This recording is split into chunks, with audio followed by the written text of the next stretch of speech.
Hello everybody, welcome back to the HardReset.Info channel. In today's video, I'll show you how to manage picture mode settings on your HISENSE TV.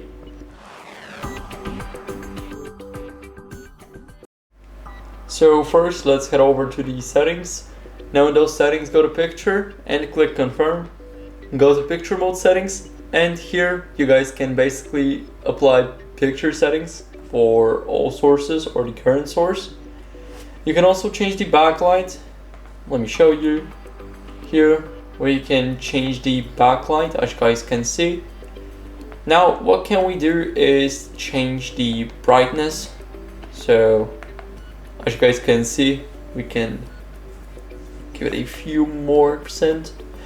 Now what we can also do is change the contrast, the color saturation, sharpness, and here we can also go to advanced settings. Here we have the brightness, color, and clarity, also the overscan, and we can also reset the current mode.